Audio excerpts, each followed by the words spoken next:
Welcome to the Female Athlete Summit, the online platform for female athletes, coaches, and parents. The purpose of this summit is to educate and to have a conversation about topics surrounding female athletes on and off the playing field.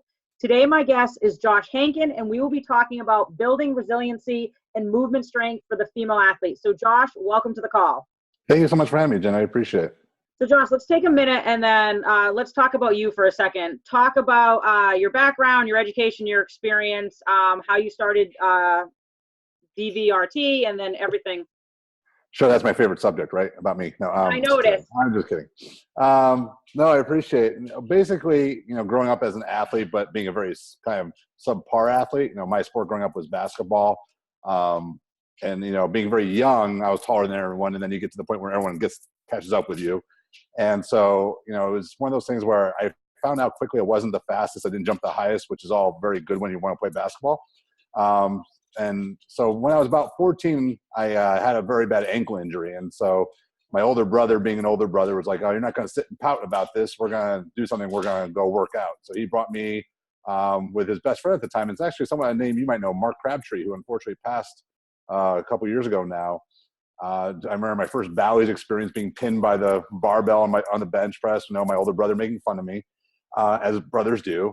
But that was like one of the first things where I was like, I generally like things I'm not good at. And I was like, I'm going to get good at this. And so while I had this bad ankle injury, where it was the first time I really couldn't play basketball for any period of time, I started strength training. And when I came back and actually played basketball, and because I had the realization that I wasn't going to be the fastest or jump the highest, I found this whole new life because of strength training.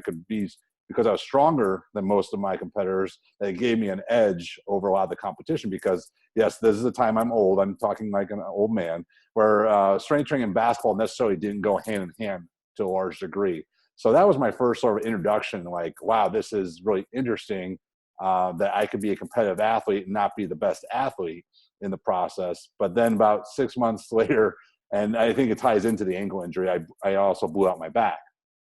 And so from the age of about 14, I've been on this sort of eternal search of how to first and foremost make myself better. And during that process of doing research and going to programs and so forth, it allowed me to develop a philosophy and a way of sort of addressing people of my own, of seeing what worked, what didn't, learning about the body more and more. That sort of led me down this whole path of creating a system of our own, and really sort of focusing upon how the body is designed to move and how do we really address that movement in strength training. Nice. I like it. I mean, I love your stuff, and I get the whole strength training for basketball. I mean, I'm only 5'3", played Division I on full scholarship. And I tell people what was my competitive edge is I would go in the strength room and the weight room and get stronger, where most athletes didn't back then. And honestly, most girls today don't want to get in the weight room either. So our topic kind of today is like building resiliency and movement strength for the female athlete. So let's start by defining what you think is movement. Sure. It's one of those things I sort of, I have all these horrible movie references. Anyone that knows me with Will Ferrell movies and whatever, it's like, movement's become, like I say, the new functional term where, no one knows what it means, but it's provocative. But movement is actually a very specific thing. And when I ask a lot of strength coaches, when I talk to strength coaches about like, okay, what's the job of a strength coach? And I go, yes, don't be the idiot that goes to make athletes stronger. That's not the answer I'm looking for. Why I asked the question, why do athletes strength train? And really what I'm trying to get at is that we all do so in the hope that we become more efficient at our sport, whether it's developing power, whether it's speed or deceleration or whatever it may be. The whole hope is what we're doing in strength training translates and makes us more efficient at our sport. So to do that, you have to understand how something's designed to function then. And when people sort of roll their eyes at the whole idea of functional training, I go, it's not the fault of the term, it's the fault of how it's been applied and sort of bastardized by a lot of people. Because if you break down the term of functional training, what it is in the term, meaning function. So I always give an analogy, like I don't know a lot about cars, right? I know very, very little. I know two things. I know you can put gas in them. I know you need to turn the ignition on to get them going. So if your car breaks down and you go, Josh, help me with your car, I'm going to go, okay, I'm going to do one of two things. I'm going to either put gas in it and I'm going to try and turn the ignition because that's all I know about how a car works. And so the point of that is I think that's how a lot of people approach training. Like they know a little bit, but they don't really understand how the body functions or creates movement. So movement is actually a very specific, thing that our body is designed to do. And so if you don't understand that, then it's hard to have the conversation of how do we strength train for it. So basically where we start off was like getting people to wrap their heads around simple ideas, right? Like, all right, so I asked strength coaches, what is the body most specifically designed to do? What movement pattern? And you'll get coaches, they squat, deadlift. And I go, no. Like, think about what we do in life. And the real answer is that we are designed for gait, for walking, for running, things like that. If you look at the myofascial slings, the fascia, the soft tissue encapsulating muscles, or how the body's structured, it's all designed for gait and walking. It's what makes us uniquely human. So if we can't even start with that foundation, then where we go and what we prioritize in training gets all messed up. Like, I feel like most of the debates we have in regards to strength training are because we don't have a good foundation that we're discussing the same ideas from right from the get-go. Does that make sense? It makes perfect sense. So if we have a female athlete that we're seeing for the first time or a team, where would you start with the team to introduce to make sure their movement patterns are the way they're supposed to? Sure. And the way I see it is like, okay, hip hinging, squatting, lunging, rotation, those are all simple components of the bigger gait picture. So unfortunately, I think, even those people that do understand that like gait walking is our most, foundational human pattern, they only relate that to things like load carries, like it has to be walking to train walking. No. All these other qualities build up better gait and build better running. So we look at these foundational patterns. Dr. Stuart McGill talks about hip hinging, lunging, squatting, pushing, pulling, and rotating, along with gait, along with the idea of balance. And I think that's a big thing too, because people hear that word balance and they don't even know what that means. And that's basically being able to keep our center of mass over our base support. So it's how all those elements blend together. So we look at how do you do those foundational patterns individually well, and if you don't do them well, then where do we start you in the continuum of those movement patterns to get you better, and where do we go, and what are we trying to build towards? One of the things we really try to promote are systems over exercises, because if you go, hey, everyone's got a deadlift. No, not everyone's got a deadlift. That's not. Everyone's got a hip hinge, and the type of hip hinge is going to change depending upon what our goals are, where you're starting at, what are we trying to achieve, and so forth. But if you're coming in with a premise of everyone's got a deadlift, then you're trying to fit square pegs in round holes, right? And you're basically using a cookie cutter approach for a lot of people. So we start with, okay, here's our foundation of each movement pattern. How do you do? If you do well, then where do we try to build up and go towards, depending upon the sport, the type of athlete, the level of athlete, and so forth. So if you're a strength coach and you're working with, I'm going to be the devil advocate for a second. If you're a strength coach working with a team, and we're limited in the amount of time that we work with these athletes. We'll talk female athletes that have very low IQ when it comes to like movement and strength training. What do we do? Where do we start? Well, I mean, for us, it's we're going to look at, how do you hip hinge? We can use the deadlift as an example of a hip hinge, but if you're a deadlift well, okay, then you should be able to look at many athletes at once within the same team and go, okay, your deadlift is good, so you should be doing this exercise. Your deadlift is poor, so we actually need to build that deadlift, and so forth. And you're a little more advanced, so we can go here. You're more remedial, we can go here. That's what having a system is. Think about having a coach. What if a coach said, hey, every player needs to have this skill set? You never hear that. It's always dependent upon position, level of athlete, and so forth. You don't expect a 8-year-old basketball player to have the same skill set as a 16-year-old basketball player. You don't have a point guard expected to have the same skill set as a center. So that's all built up having systems as a sports coach. The strength coach needs to have the same systems in place. So we start with very stable foundational patterns, and then we add layers of complexity. If we have the system, then the system tells us how we can do so. So if your deadlift is good, maybe we need to change body position. Maybe we need to change load position. Maybe we need to change the direction that you're moving. But the system tells us that. So we not only know where to go forward, but we also know how to go back. Got it. So we talked about movement. So let's talk kind of about how we put like strength in it. So we're training the movement. How do we then kind of put strength together so it's like a happy marriage? Sure, because I mean, and I'm sure you can appreciate that when we get to movement discussions, it's usually where the people do these abstract, exercises, and they call, I'm doing movement, and they're like, no, you're not. You're just doing a really weird exercise. What we try to do is like one of the attributes we look at, a very simple concept, are different planes of motion. So just so we're all speaking the same language, we have the sagittal plane, we're moving up and down, front and back. We have the frontal plane, side to side, and we have the transverse plane, which is rotation. Now, in walking in everyday life, we use all three planes of motion. So what does that mean to strength training? Well, sort of the sagittal plane gets a bad rap by some because they're like, it's just the sagittal plane, blah, blah, and they want to do these really complex things. The sagittal plane is the most stable plane. So a lot of our training needs to start there, because when we're teaching people movement and learning how to do movement, they need a very stable environment. It's like, I'm going to teach you calculus, but you don't even know how to do addition yet. That won't work, right? So if we understand that we start in the frontal or in the sagittal plane, we can then use sagittal plane based movement with frontal plane instability or rotational instability. Then we can build layers of better movement. And what we do is we definitely want to use load in all those capacities. So when people go, how heavy should I go? I go as heavy as you can, not compromising the quality of the movement pattern. And that sounds like really simple and vague, but at the same time, well, isn't that what we're all striving for? I want strength coaches to change the way they think. It's not adding load to a movement. It's we're moving load, right? The load is just attached to the movement pattern. So really nothing should change in the quality of movement when we apply load. So, but if I have someone who's never done strength training, I need them to start in those foundations and those stable environments to understand the movement concepts, because they won't be able to transition to more complex patterns if they don't understand the foundations. It's just like any other sport, right? I don't go into a dojo going, I'm going to do a back, roundhouse kick if I don't even know how to throw a kick. Kind of the same thing. We need to establish those strong foundations. I think where a lot of strength coaches get stuck is they go, well, this is what my freshman's going to do. This is what my sophomore's going to do. They're going to do the same lifts every single year.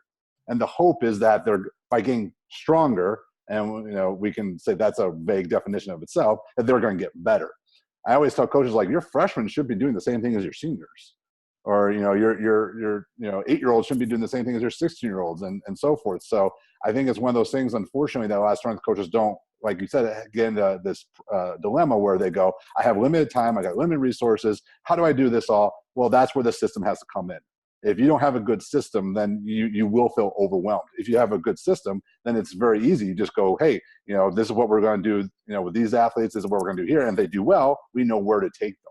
Yeah. I mean, everything can't be cookie cutter because everyone's not the same. So, I mean, for the female athletes that are strength training, I already applaud them because they are strength training. And there's a lot of female athletes that I see in middle school, high school that have never been in the weight room. So just kind of your thoughts, your expertise. Why do you think it's hard to get females in the weight room, or to convince like sports coaches to get their females in the weight room? Well, not being a woman, I'm going to just tell you what women have told me. So, I'll give you a little practical example. A few years ago, I was asked to consult with a high school in Arizona. It's a very big high school. They spent like 6 figures on redoing their weight room. Wow. So I'm like, well, why do you need me here? Like, you guys redid your weight room. You spent 6 figures. And they're like, and then basically the AD said, well, only football will use it. And basically, because I think a lot of programs come from the idea that we're going to set up our weight room for the football team, that alienates a lot of people from both a performance standpoint, but also a social standpoint. And I can understand why a teenage girl would not feel comfortable necessarily in an environment of all these football dudes. There's definitely things that would make, any young lady feel uncomfortable. So I think there's a social aspect there. And so if we're creating an environment where it's like this, we really want just a football team, but you guys can come in too, that's not the right attitude to have. I think it needs to be designed with all athletes in mind, rather than just going, we really want to do it for one team, but you guys are welcome to come in our playground once in a while. I don't think anyone's going to feel welcomed in that type of environment. So I think it's upon the coaches to realize that they're dedicated not to one team or one sport, but rather trying to encompass everybody and understand what goes into that. That environment too. And I also think it goes into also having more female strength coaches, as we all like to have people that look like us or, that we can emulate. It's good to have that role model versus, I used to work with a lot of general fitness women, no 40-year-old woman wants to look like me, but I always was able to articulate and relate to them and things that were important to them. So I think it's, going back to why is this important to you, communicating them, how it's going to make you better, and going over what's important to them and understanding those things rather than trying to force feed what we think is important, why we think you're going to get better, and not listening to what they want and need. Yeah. So, I mean, I think it's important that female athletes in general get in the weight room. Number one, I think it builds confidence. Obviously, it gets them stronger. We can start to develop a movement kind of foundation. But like right now, the injuries for female athletes, especially ACLs, are out of control. Kind of like talk about why you think strength training would be a great starting point, or movement training, to kind of fix the injury epidemic, the ACL epidemic with female athletes. Well, I think part of that is due to unfortunately, the strength conditioning industry is a pretty young industry. I always give this this comparison, like the American Beautician Society, like, hairdressers. was established in 1936. The NSCA was established in 1979. You know, so it's like, it's a pretty young industry. And so what ends up happening, and because the industry that's been based off largely powerlifters and Olympic lifters, that we train everyone kind of like that. And that the understanding of sports training, in the weight room is still poorly executed, I think, and understood by not just female coaches, by a lot of male coaches as well. So I think what females need to understand is that the strength training doesn't have to be the powerlifting. It doesn't have to be the football team. It is specific to you. And I think, you do have to have positive role models that show, like, hey, listen, like, we just had the Winter Olympics. Like, Lindsey Vaughn's an excellent example. She strength trains a ton, even though she's had several injuries due to her sport.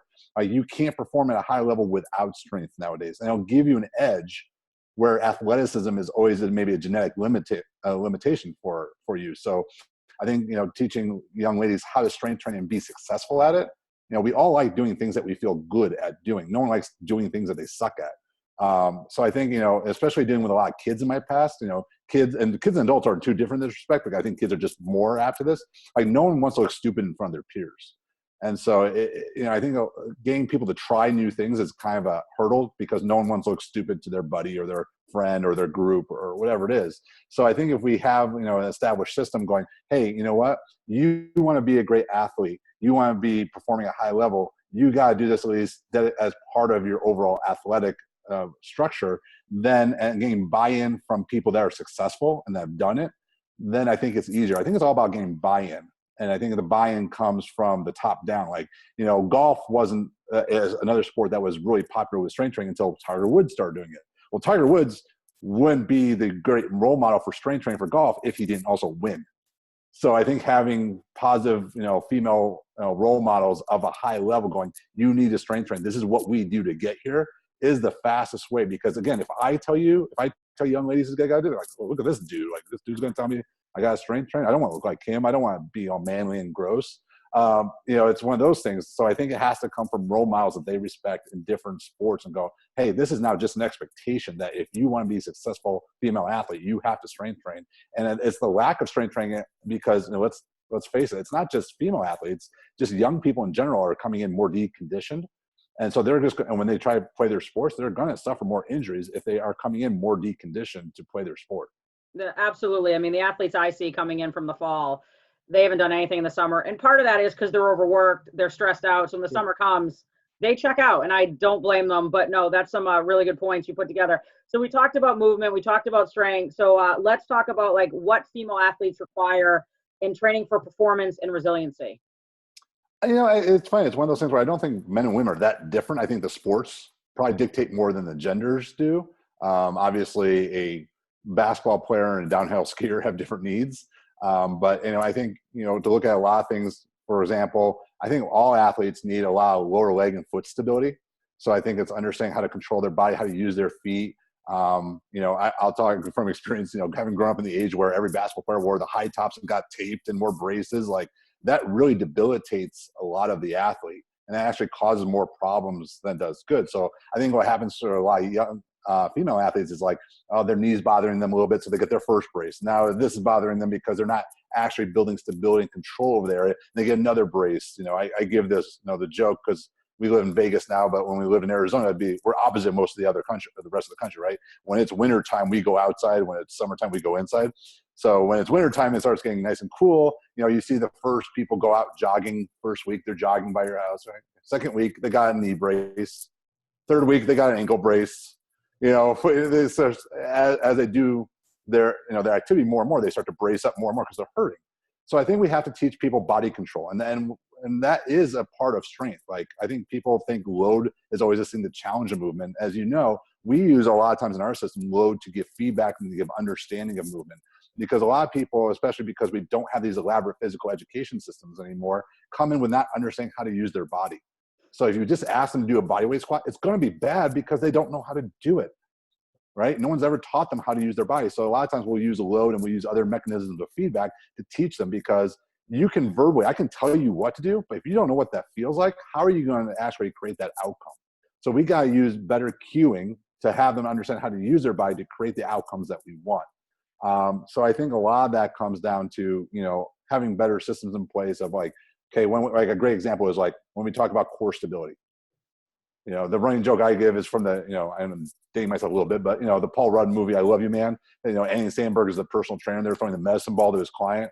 And he keeps going, activate your core, activate your core. And I laugh because the funniest things are always true. Like I've used that cue, and I'm sure other people have too. Like that's meaningless. Like, yes, that's what we want you to do. We want you to use your core, but how do you do it? And when we teach people to create tension with their hands, or we teach them specifically to create tension with their feet, all of a sudden that locks in their core. That's how they use their core. We should be telling people how to use their bodies, not the outcomes that we want. We should tell them like what position do their arms need to be in, like things like that, versus like a lot of coaching ends up being cheerleading. Like, you can do it, you can do it. Like, that's not coaching. Like, that's cheerleading. Like, give instruction, but be concise and precise so that people can understand what you want, as though they've never done anything before. I love it. So you keep talking about your system, and obviously I'm familiar with you, but DVRT, can you go into kind of like a little bit, I know you love talking about yourself, but a little bit about your system, because I think after people listening to this interview, they're going to want to find out more about it and more about you. So you got to talk about yourself for a little bit longer.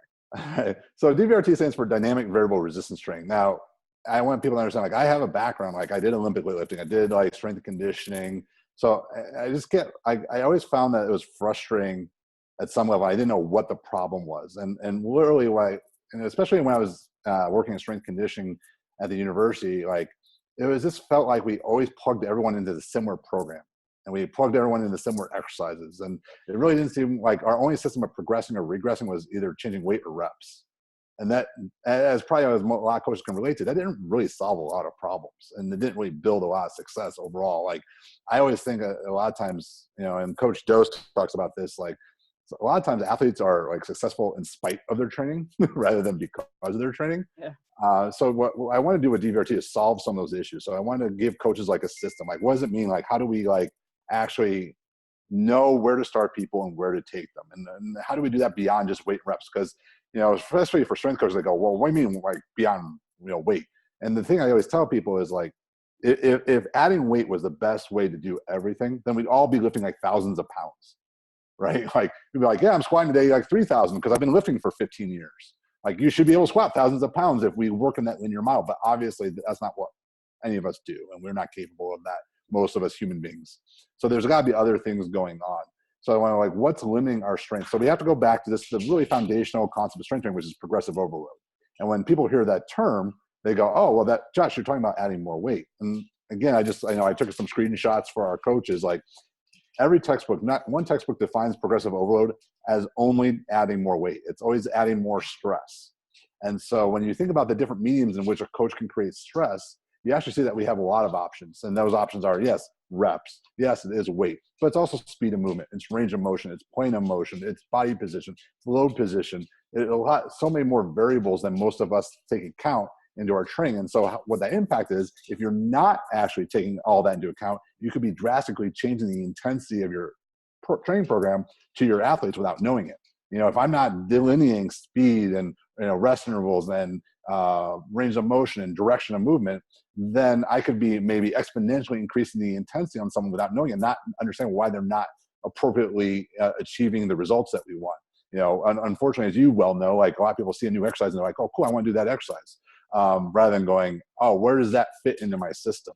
So we would try to like break down the principles and go, hey, if you understand the principles of progressive overload, then you start to understand how we can progress different movement patterns. So then we go into, okay, what makes up a good squat? Like, the reason we squat is a little different than most. So I'm getting a little off here. Our oldest has to go outside. A lot of people go, oh, I want to squat because I want strong legs. And hopefully most of you, the listeners, know you can get strong legs a lot of different ways. Reason we look at the squat is because ankle, knee, and hip mobility is most related to, increased speed, increased vertical jump, and reduced incidence of back pain. So that means we need a more vertical torso when we squat. So that's why we don't do a lot of low bar powerlifting squats, because that's not going to help our athletes when we're looking at what we're trying to achieve with the squat. So once we understand that about the squat, well, then how do we start loading the squat? Or how do we actually start teaching people how to squat? And then once they understand how to squat, how do we start applying load to them in different ways? How do we start challenging them in different ways? And I'll give you an example. So, most people think of a squat as only a sagittal plane exercise, right? It's just up and down. Well, if I place a load asymmetrically on your body, now the demand is move in the sagittal plane without deviation in the frontal plane. And all the research shows, and this goes to a lot of your female athletes, more athletes get hurt in the inability to resist movement than their inability to produce force. And so it's really frustrating when I go to a lot of these strength and conditioning conferences. Almost everyone's talking about force, development and application. But the problem is most of them are not talking about force resistance, the ability to absorb or resist movement. And that's where most injuries actually occur. So the reason we want to do different planes of motion is not just because it's a cool thing to do or it gives us more exercises to do. It's because we're teaching this quality of having to resist movement while we produce force, which is what every athlete actually needs to be able to do. So it's laying out these different principles and concepts. So actually, I always tell people it's not complicated. I'm not that smart. It's just like learning a new language. It's just that if you learn some new letters, then you can speak these new words and just understand what the new language is. And when coaches try it and they see the impact upon how fast it is and how easy it is to teach, athletes good movement patterns, and then understand they have now a map of where to take people other than just load and reps, it becomes much more freeing and an ability to address specific needs in a group environment. And that's one of the coolest things I think about what our system does is that as a coach too, I always got frustrated that when it came to group training, whether it's general fitness or athletes, it feels like everyone just sort of took their lunch pail and said, I'm just going to dumb down everything. Everything is going to be the same because I have a group. I can't do anything because it's a group. Well, if you have the right principles in place, you can give an individualized feel to a group environment. And to me, that's the coolest part because that's ultimately we know what's needed, but we just didn't know how to do it. Yeah. Like what you said about resisting kind of force, that is, I think, one of the biggest keys in trying to prevent a ton of these injuries that these female athletes are having. So we talked about just kind of building just a stronger female athlete, and we're speaking more to like strength coaches today. So kind of just to wrap up, is there any more kind of tips or advice you want to give to the strength coach as they're training these female athletes? Yeah, I mean, I think, if you can teach a couple of concepts, you can drastically change people. One is, tension. And by tension, I mean like how they engage the ground, how they engage a weight. Like something I've been talking a lot about recently, which I thought was kind of obvious to people, but I'm finding out that's not, is how you hold a weight changes the outcome of an exercise and what a person feels. For example, I'll give you a very practical one. When people do a kettlebell single leg deadlift, all right, we all know that doing a single leg deadlift in general is kind of an unstable exercise to do, right? Now, if I go ahead and then if I do it like this, where you see people reach forward with a kettlebell, I'm destabilizing the kinetic chain of my body. So I'm actually not building structural integrity because how I'm holding the weight is making me unstable and disconnected. If I simply turn my hand and create tension through the hand, it activates the law of irradiation through the lat, the core, and now I can use my glutes better. I'm creating better movement just by the simple act of creating very specific tension. When we talk about squatting, we used to ask coaches, where does squatting start from? And everyone, I hear knees and hips, and I go, it starts with your feet. So whatever's in contact with the ground is your foundation. So if you don't get people to start understanding how to use their feet when they lift, you're not building a better athlete. Because if you want to build, better resiliency to ankle injuries and knees and hips, you have to start with the feet. If you're just trying to do glutes without understanding how the feet play or how the core plays a role, then you're not going to make a better athlete, all right, or better resiliency type of athlete. So it's understanding how the body actually functions and then how we're connected. One of the things that gets me most frustrated is I hear coaches still talk, I call it a different version of bodybuilding. Like instead of talking about biceps and pecs, we're talking about glutes and this muscle and that muscle as though they work individually. No muscle works individually, so you have to understand how the chains work together. And doing so doesn't just allow you to sound smarter, it allows you to create better exercises and progressions. So it's like, well, why do I want to do a single leg deadlift? Well, because I understand that the foot impacts the hip, and by the way, the glute has to work with the core, has to work with the opposing lat, and these are all things that are going to happen when I actually create dynamic movement. And if I don't have that integrity, I'm not actually going to be performing to my best, and I'm not going to be as resilient to injury as I want, because one of the things I think shocks a lot of strength coaches, I present this all the time. What's the number one injury athletes experience? It's ankle sprains, right? And we know from research, if you sprain an ankle, you change the dynamics of the hip. So how much time are you teaching people how to integrate foot with hip? Are you just doing some simple ankle circles, or are you actually teaching people how to actually engage the ground better, create that stability and strength so they have better integrity up their whole chain? Same thing with the shoulder, right? If we know that the body works in cross patterns, then, hey, if I have this sort of nondescript shoulder problem, yeah, I want to look at the shoulder, but how about the opposite hip? How is that playing a role in that movement? So the whole purpose in understanding movement isn't so that you can, spout off interesting, concepts or facts or statistics. It's so that you can understand how your exercise and progressions play a role in the development of that athlete. And if they're having problems, where you maybe have to start looking at. I often say that strength coaches and like fitness professionals are just like detectives of movement, right? We're trying to figure out where things are happening and why they're happening. So if you understand how the body works and functions, then we can start putting together an educated guess of what's happening to our athletes and clients. Those are some great points you just put there. And one of the reasons I always love chatting with you and seeing you at conferences is I always learn something from you. So I've enjoyed talking with you. If people want to learn more about you, website, where can they find you? I know you do a lot on social media, or you email out once a day. So where can they get a hold of you? Well, if they like dog pictures, then social media is always really good. Yeah. Never enough of those. But we do a lot of free education on our blog. Our biggest thing is to lead with education. I mean, we do have a tool that obviously we created specifically in the Ultimate Sandbag, but it's not about the tool, it's what we do with it and how we integrate with other tools. So if they want to go to our blog, it's at dvrtfitness.com. They also go to Facebook at DVRT Fitness Group.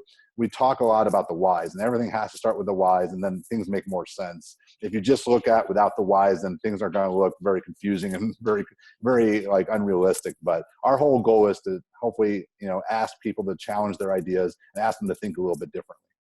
Awesome. Well, thank you. It was wonderful talking to you, and hopefully I will catch you at a conference soon.